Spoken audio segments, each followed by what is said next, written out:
अगले वीडियो में हमने हिंदी के फर्स्ट चैप्टर श्रम विभाजन और जाति प्रथा के ऑब्जेक्टिव क्वेश्चन किए थे।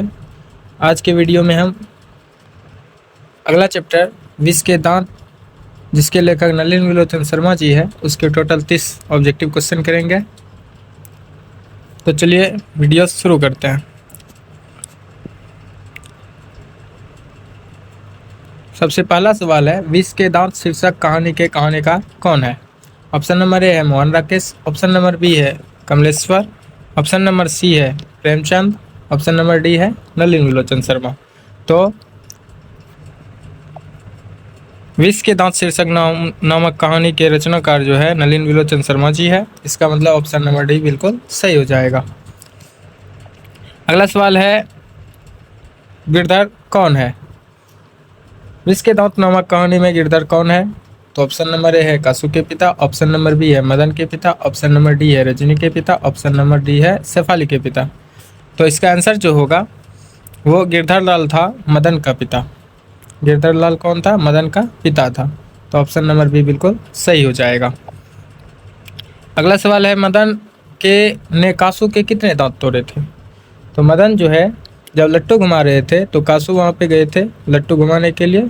तो मदन ने कासू के कितने दांत तोड़े थे?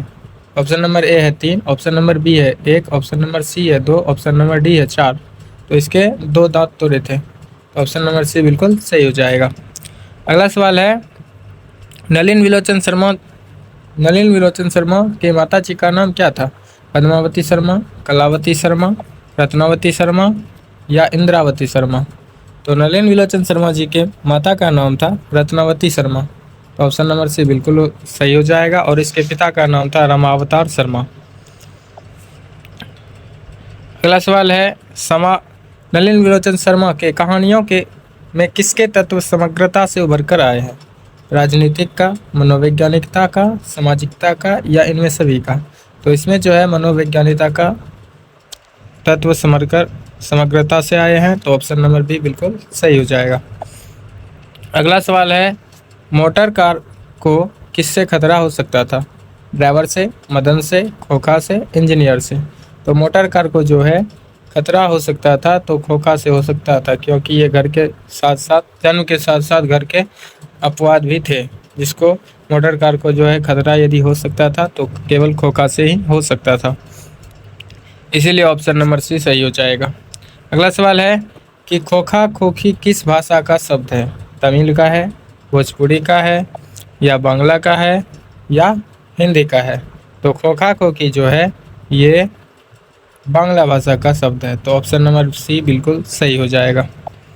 अगला सवाल है कि ऐसे ही लड़के आगे चलकर गुंडे, चोर, डाकू बनते हैं, यह पंक्ति कहानी के किस पात्र ने कही? किस पात्र ने जो है ये बोला था कि ऐसे ही लड़के आगे चलकर गुंडे, चोर, डाकू बनते हैं? तो ये ऑप्शन नंबर ए है सेन साहब की धर्मपत्नी, ऑप्शन नंबर बी है गिरधर, ऑप्शन नंबर सी है सेन साहब, ऑप्शन नंबर डी है सोफर।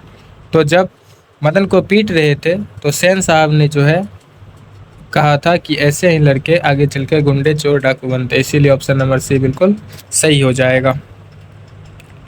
अगला सवाल है, खोखा खोखी का अर्थ क्या होता है? ऑप्शन नंबर ए है बच्चा बच्ची, ऑप्शन नंबर बी है बाबा दादा, ऑप्शन नंबर सी है भाई बहन, ऑप्शन नंबर डी है चाचा चाची।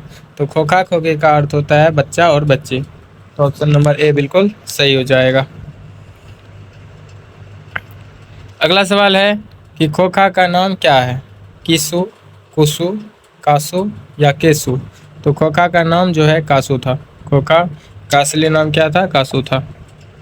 अगला सवाल है, विष के दांत कैसी कहानी है? सामाजिक, ऐतिहासिक, धार्मिक या मनोवैज्ञानिक? तो विष के दांत कहानी जो है वो है मनोवैज्ञानिक। तो ऑप्शन नंबर डी बिल्कुल सही हो जाएगा।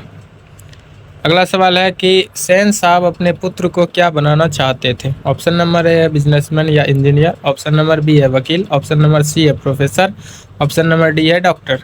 तो सेन साहब जो है अपने पुत्र को इंजीनियर या बिजनेसमैन बनाना चाहते थे। अगला सवाल है, तेरा मदन अक्सर किसके हाथों से पीटता था? ऑप्शन नंबर ए है माता, ऑप्शन नंबर बी है सेन साहब, ऑप्शन नंबर डी है खोखा, ऑप्शन नंबर सी है खोखा, ऑप्शन नंबर डी है पिता। तो मदन जो है अक्सर अपने पिताजी से पिटते रहते थे, इसीलिए ऑप्शन नंबर डी बिल्कुल सही हो जाएगा। अगला सवाल है, नलिनी विलोचन शर्मा के पिता का नाम क्या था? तो आगे आया था माता का नाम, यहाँ पे आया है पिता का नाम। तो नलिनी विलोचन शर्मा के पिता का नाम क्या है?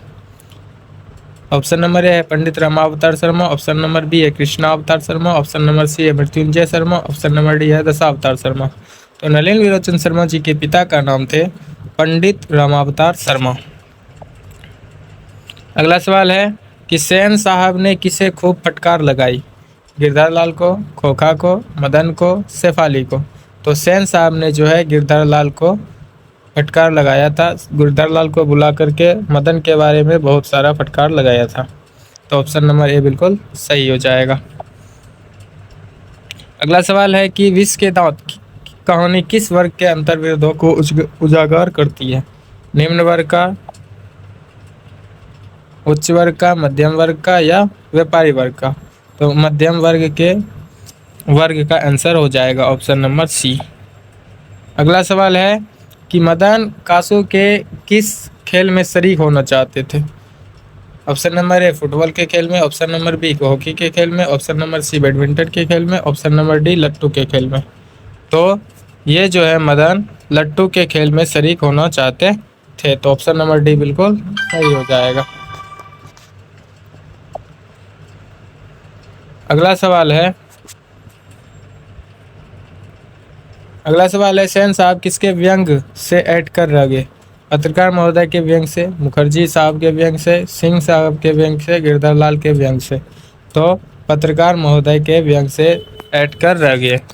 जब पत्रकार महोदय अपने पुत्र के बारे में बोले कि जो बनना चाहते हैं वही बना देंगे, उस समय सेन साहब ऐड कर रह गए। तो ऑप्शन नंबर ए बिल्कुल सही हो जाएगा। अगला सवाल है मदन की उम्र क्या थी? मदन की उम्र क्या थी? 5 से 6 साल, 7 से 8 साल, 3 से 4 साल, 9 से 10 साल। तो इसका उम्र जो था 9 से 10 साल था। मदन का उम्र कितना था? 9 से 10 साल। अगला सवाल है मदन किसका पुत्र था? मदन किसका पुत्र था? सेन साहब का, गिरधर लाल का, सोफर का या सिंह साहब का? तो मदन जो था गिरधर लाल का पुत्र था। सेन साहब का पुत्र खोखा था और गिरधर लाल का पुत्र मदन था। अगला सवाल है नलिनी विलोचन शर्मा पटना विश्वविद्यालय के हिंदी विभाग के अध्यक्ष कब बने थे? 1958 में, 1957 में, 1963 में या 1959 में? तो वे हिंदी के विभाग के अध्यक्ष बने थे 1959 में।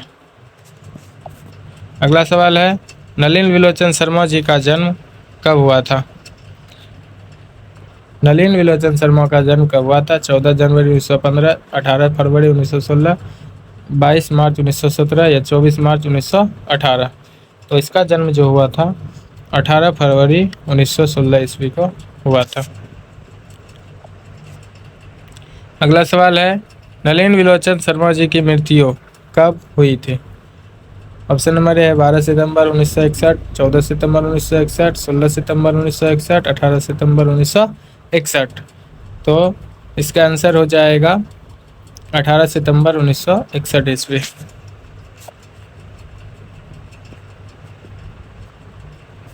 अगला सवाल है नलिनी विलोचन शर्मा का जन्म कहाँ हुआ था? गांधी घाट पटना, कृष्णा घाट पटना, बदर घाट पटना या रानी घाट पटना? तो नलिनी विलोचन शर्मा जी का जन्म बदर घाट पटना में हुआ था। अगला सवाल है दृष्टिकोण किसकी रचना है? रामावतार शर्मा की, नलिनी विलोचन शर्मा की, मोहन राकेश की, प्रेमचंद की? तो दृष्टिकोण जो है नलिनी विलोचन शर्मा जी की रचना है। अगला सवाल है लड़कियां क्या है? कठपुतलियां है। किसे इस बात पर गर्व है? भाई बहन को, चाचा चाची को, मामा मामी को, माता पिता को? तो ऑप्शन नंबर डी सही हो जाएगा।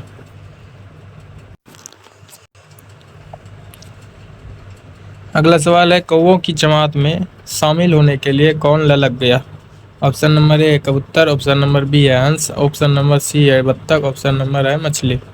तो कौवों की जमात में हंस शामिल होने के लिए ललक गया। ऑप्शन नंबर बी बिल्कुल सही हो जाएगा। अगला सवाल है किसके अनुसार सेनों ने सिद्धांतों को भी बदल दिया? बेटियों के अनुसार, खोखा के अनुसार, मदन के अनुसार, गिरधर के अनुसार। तो सेन साहब ने जो था अपना सिद्धांत बदल लिया था खोखा के अनुसार। तो ऑप्शन नंबर बी बिल्कुल सही हो जाएगा। अगला सवाल है, सेन साहब की कितनी लड़कियां थी? 3, 6, 5 या 4? तो इसकी 5 लड़कियां थी। सीमा, रजनी, सेलो, शेफाली और आरती। इसकी 5 लड़कियां थी। तो सेन साहब की कितनी लड़कियां थी? 5 लड़कियां थी। ऑप्शन नंबर डी है, सोफर शब्द का अर्थ है सभ्यता, संबंध, निर्मलता या ड्राइवर। तो सोफर शब्द का अर्थ होता है ड्राइवर। तो इसका आंसर जो हो जाएगा, क्या हो जाएगा? ड्राइवर, जो कि ऑप्शन नंबर डी बिल्कुल सही है। अब मिलते हैं अगले वीडियो में अगले चैप्टर के साथ।